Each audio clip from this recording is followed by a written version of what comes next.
So my name is Caity Maple. I'm running for Sacramento City Council District 5. I left home when I was 16 years old and was very housing insecure for a long time. I slept in my car and put myself through college. It took me 7 years to get a degree, and I eventually went to UC Davis and then went in and started working in good governance, worked for a nonprofit called California Forward, then in the state legislature, and then began advocating on behalf of small businesses and nonprofits and local governments in the legislature before moving on and doing work in cities and counties all across California, helping create ordinances and develop cannabis ordinances. And so I am now a small business owner myself. I run a government affairs consulting company, and I decided to run for office a year and a half ago because I was very frustrated by the lack of action around me on very big issues that are impacting everyone, including homelessness and housing and environmental justice. So that's what I'm here, and that's what I'm running to do.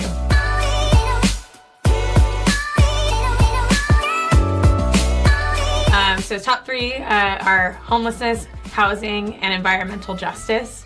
I say homelessness because that's the number one issue, no matter what neighborhood I go to, no matter who I talk to, the thousands of voters and doors that I've knocked on in the last several months. It's all anyone wants to talk about, and rightfully so.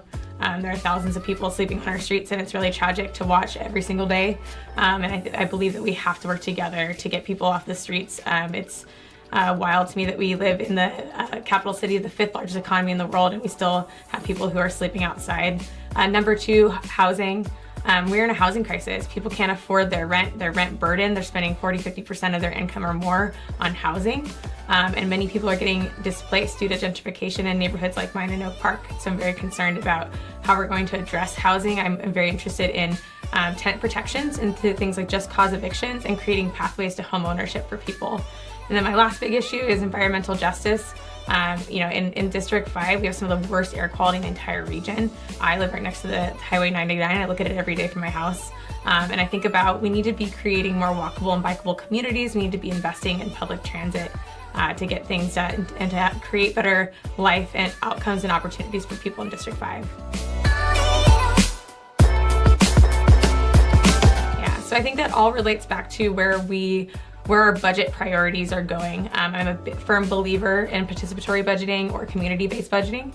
So really taking a look, surveying the community, talking to them and figuring out how they think our money should best be spent, and then ensuring that our budget lines up with those community priorities. The city is currently piloting a project like that right now.